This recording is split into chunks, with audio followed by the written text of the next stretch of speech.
Great success is a good description of how CJ's adventure in GTA San Andreas ends, although the fate of this main character begins disastrously. As the plot progresses, more and more things turn out successfully. Apart from the fact that CJ is constantly harassed by officers from the crash unit, he also acquires very valuable contacts, develops various businesses, and helps the Hood and his gang to get back on their feet. He also becomes Mad Dog's manager, thus confidently entering the music industry and getting rid of his greatest enemies. In general, the final cutscene in the game is the perfect culmination of all these positives. We have a kind of summary of CJ's path there. Nevertheless, what happened to the main character of the game after we see the end screen of GTA San Andreas? Has Rockstar left us any clues to be able to estimate anything? Or maybe we de facto know nothing and we can only make theories on this topic that have nothing to do with reality. Today we will talk about this topic, approaching this as in the case of the last episode of a sitcom. But still, we think that there will be some clues that will probably help us answer the question of what happened to CJ after the end of the game. We will find out soon, but for now, welcome to the Gaming Investigators channel, and without further ado, let's get with today's video. We will start our considerations with a rather unconventional approach, which happens to be often taken into account by a large proportion of players. Namely, we will check some references to CJ in the HD universe, which may lead us to certain conclusions. Of course, from the perspective of the principle of the universe, these curiosities do not fully direct us to the further fate of CJ after the plot of the game because, as we have already mentioned many times, Rockstar made it clear on this matter, saying that events from different universes do not intertwine with each other. Nevertheless, the matter is interesting, and it would also be appropriate to take a look at it. So, when it comes to GTA 4, we can find one Easter egg that interests us, which most of you surely know very well. We are talking about the well-known Front-A-Lot billboard, which we can find near our hideout in Algonquin. When we look closely at this advertisement, we can immediately get the impression that a man in a luxurious outfit resembles CJ. In our opinion, two interpretations can be drawn from this curiosity. The first is that CJ simply advertises the products of this clothing company. Moreover, it is quite likely since, as we said at the beginning, CJ became Mad Dog's manager. Therefore, everything is quite well combined, because CJ entering the music industry with an already so famous rapper could become an extremely recognizable person. As a consequence, Front-A-Lot at one point might have thought it would be a pretty cool option to get CJ to advertise their products. And here's a question for you: what do you think about this theory? We will be watching your comments closely. Before we go any further, we will only interrupt to say that we will be very pleased if you do not forget to rate this video after watching and subscribe if you have fun watching our episodes. Meanwhile, let's move on. Coming back to the subject of Front-A-Lot advertising, the second possibility is that the advertisement may well represent the owner who himself participates in the advertisement of his products. A good example from the real world is Elon Musk. Of course, such an option would probably have to assume that it is a celebrity. This, in turn, ties with the previous theory related to the music industry. Of course, this is not the only possibility. CJ could become known for many other reasons. He was wealthy, invested his resources, and was generally not afraid to live in luxury. So, who knows if he has become popular for some other reason related to these aspects? In general, while writing this episode, it occurred to us that CJ could become a kind of Dan Bilzerian. Of course, we are telling you this purely in the context of a joke, but you can let us know whether this type of image fits CJ at all. And now, let's look at GTA 5, where this time we already have two references worth mentioning. The first thing to discuss is an interesting book called Surveillance, which we can find, among others, in Lester Crest's apartment. The book, by the way, probably refers to the mission Under Surveillance from GTA 3. Anyway, this book was written by Emily Cross, but what draws our attention the most is its cover, which shows CJ in the Playa del Seville neighborhood. We think most of you will recognize this photo as it was shared quite often as a pre-release screenshot. But what can we deduce from this book? Well, it seems to us that CJ at a particular stage in his life could conclude that it is time to end his gangster life and somehow settle down. And consequently, at some point, the man realized that his criminal career would be a great topic for a book. Looking at the title for a moment, we would even be inclined to say that CJ's conflict with the Crash unit was described in the most comprehensive way there, or perhaps it was simply the most important part of it. And the last Easter egg from GTA 5 is a toothpaste called CJ's Toothpaste. In this case, the matter is the same as with the clothing company Frontalot from GTA 4. CJ, remaining an active entrepreneur, tried to develop in business, not concentrating so much on gang issues. As a result, the man patented his brand of toothpaste, which may not be popular all over the world, but we know that in Los Santos it is widely used. Well, it's time for a quick recap of the first part of the episode. Looking at the clues we discussed in GTA 4 and GTA 5, and based on them, it can be concluded that CJ could have chosen the path of a professional businessman, actually cutting himself off from all criminal enterprises, including Sweet and Grove Street families, thus focusing on obtaining massive profits from completely legal sources. In our opinion, this is a very likely option considering CJ's approach, and more precisely, his low enthusiasm for the neighborhood, the struggle for influence, and all other things related to gang wars. What's up, bruh? Hey, what's up, man? How you doing, bruh? I'm alright, man. Hey, man, we off to our new spot. We got a mansion, Sweet. We've been putting in work, and shit is going well.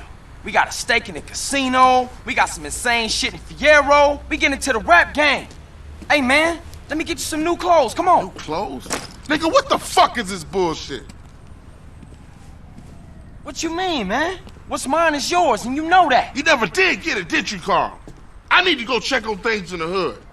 Man, that's the problem. You always a perpetrator, running from what's real. Hey, man, shit's fucked up there. You don't want to be in the hood. No, that's exactly where I want to be. What you done for our hood? Man, what the hood done for me? Always dragging me down. Ever since I got out the hood, shit been cracking. That's everybody's dream to get out the hood. Man, you sound just like Smoke right now.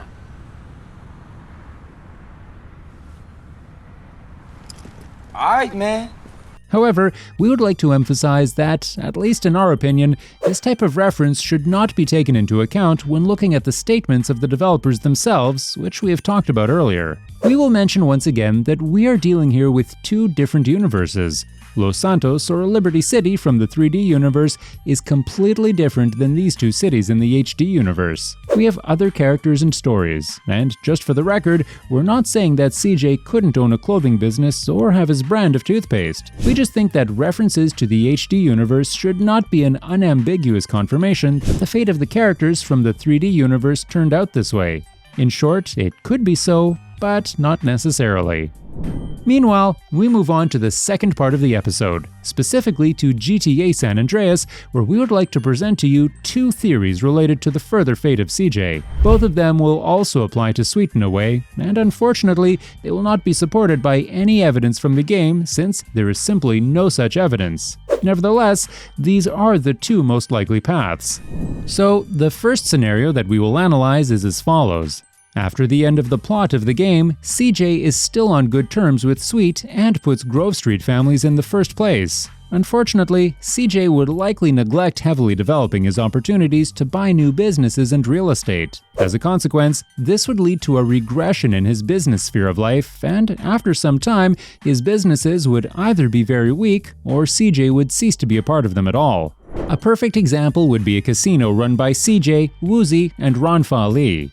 If we look at it all very briefly, it would seem that such a situation would not be all that bad for CJ. The man would have a perfect relationship with his brother. After all, the family is usually the most important in everyone's life, and usually most people put it in a hierarchy above making a career and money. However, with such a turn of events, it is also easy to see major disadvantages, and we're not even talking about money-related issues. There is something worse in all of this. Sweet isn't the only one close to CJ's life. As we perfectly remember, Kendall from the beginning was a person who, like CJ, did not want to limit herself only to living in the hood. It was thanks to her attitude that she met Caesar, whom she supposedly married. Taking all this into account, and adding Kendall's firm views on the gang, we believe that CJ's relationship with his sister would definitely deteriorate. Kendall would be pissed that CJ, risking his own life, runs around the streets and gangbangs even though he doesn't have to. Kendall might also have blamed the fact that running the business is left to her entirely. Maybe Caesar and CJ never had an amazing head for dealing with businesses, but Kendall helped a lot in operational matters because it was perfectly visible during the storyline in San Fierro. So this is it, huh? The great new business venture that's supposed to save all of our worthless lives? Want to get in? Look, I thought this was supposed to be our foot on the ladder. I thought we were gonna make this place work. Hey, it might look like we playing cards, but we actually planning. Don't worry, sweet baby. We're about to go get our first project. Either way, CJ would probably deprive himself of the chance to prosper as Mad Dog's manager. Assuming that the man had to watch over his hood all day, which, as we remember, wasn't a piece of cake, he would probably neglect his management duties. The same would apply to Woozie, who would also not have CJ at his disposal. It is not known whether he would not suddenly decide to terminate the contract with him regarding his stake in the casino. Moreover, it would be fully justified. Friendships are one thing, but Woozie certainly wouldn't give up part of the stake in a situation where CJ would remain completely passive when it comes to solving problems in the casino. And this is more or less one of the possibilities of how CJ's fate could have turned out. We wanted to present you here the path in which CJ once again listened to his brother, who, despite being wrong in many situations, was able to strongly influence CJ's behavior. So, the option where Sweet influenced CJ's actions once again was perfectly possible. In turn, another variant is a better ending, where CJ also remains faithful to Sweet, but there is one major difference here. The man successfully convinces his brother not to be limited only to the hood. Any of CJ's relationships with Kendall, Caesar, Mad Dog, or Woozie would be just as good, and perhaps even better. What would be noticeable with this option is a drastic change in approach to Grove Street families, which could then cease to function as a street gang. This would not be the end of the gang, however, as various changes could gradually occur, both in terms of gang structure and operation. Within weeks, the Greens could become a powerful criminal organization. The structure of the operation could be reminiscent of the Mafia, and the gang could try to expand its horizons drastically. After all, great opportunities were awaiting them at every corner. In a way, we could even say that this case is a reference to what Franklin and Lamar talked about during the Hood Safari mission in the context of the Grove Street families. If you want to see a little more about the fate of the main characters of GTA beyond the storyline of a given part of GTA, we encourage you to check the episode about Catalina and Claude. And if you're interested in the world of gaming and what is happening there on an ongoing basis, we recommend you check out our second channel. Thanks for being with us, take care, and see you soon.